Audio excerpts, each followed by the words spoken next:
Hi there, great and glorious, soon to be famous one day, Nick Dutch, back on the camera yet again, just quickly reading through something from Wikipedia on the subject of the supernatural so we can see basically what they're talking about, okay? So let's just have a quick look. The term supernatural or supranatural, meaning above nature, pertains to an order of existence beyond the scientifically visible universe. Religious miracles are typically supernatural claims, as are spells and curses, divination, and the belief that there is an afterlife for the dead, and innumerable others. Supernatural beliefs have existed in many cultures throughout human history. Characteristic for phenomena claimed as supernatural are anomaly, uniqueness, and uncontrollability, thus lacking reproducibility required for scientific examination. Supernatural themes are often associated with paranormal and occult ideas, suggesting for a possibility of interaction with supernatural by means of summoning or trance, for instance. Adherents of supernatural beliefs hold that such occurrences exist just as surely as does the natural world. Opponents argue that there are no natural scientific explanations for what is often perceived as the supernatural. Controversy has surrounded the issue for as long as there have been those who did not believe in the supernatural. One complicating factor is that there is no universal agreement about what the definition of natural is. And what the limits of naturalism might be. Also, Concepts in the supernatural domain are closely related to concepts in religion, spirituality, and occultism or spiritualism. Additionally, by definition, anything that can exist naturally is not supernatural. But hang on a second, if anything happens in the universe at all, then it's in accordance with the laws of nature. So, The term supernatural is often used interchangeably with paranormal and preternatural. That's one I haven't heard much of before. The latter typically limited to an objective for describing abilities which appear to exceed the bounds of possibility. See the nature of God in Western theology, anthropology of religion, and biblical cosmology.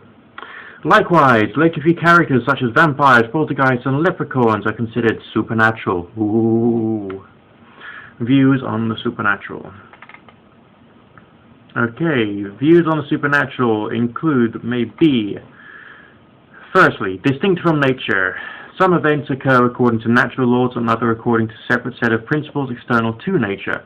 For example, God, in most definitions, is considered to be the ultimate creator of the universe and the natural laws. Those who believe in angels and spirits generally assert that they are supernatural entities. Some religious people also believe that all things which humans see as natural only act the same way consistently because God wills it so, and that natural laws are extensions of divine will. I think that's a bit arse over tip, but never mind. The higher nature theory, which asserts that God, miracles, or other putative supernatural events are real, verifiable parts of laws of nature that we do not yet understand.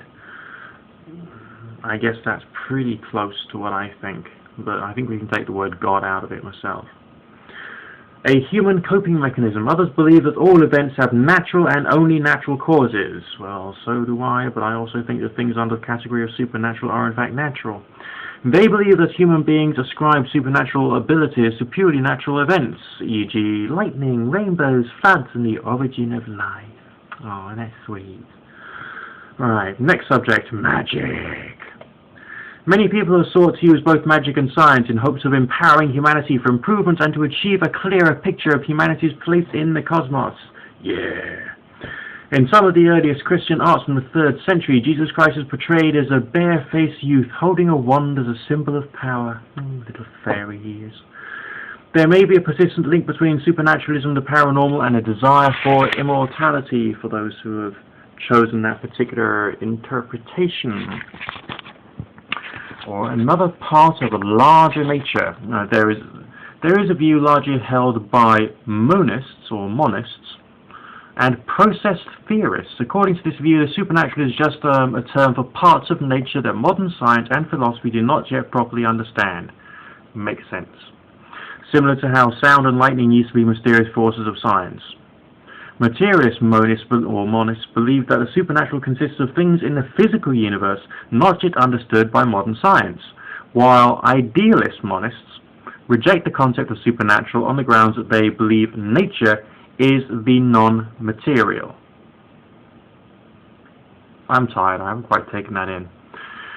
Neutral monists maintain that nature and supernature are artificial categories, as they believe that the material and non-material are both either equally real and simultaneously existent, or illusions that stem from the human mind's interpretation of reality.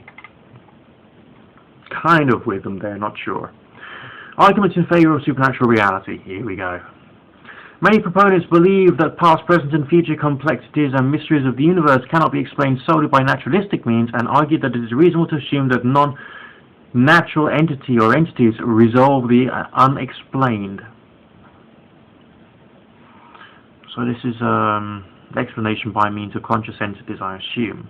By its own definition, space is incapable of examining or testing of the existence of things that have no physical effects, because its methods rely upon the observation of physical effects.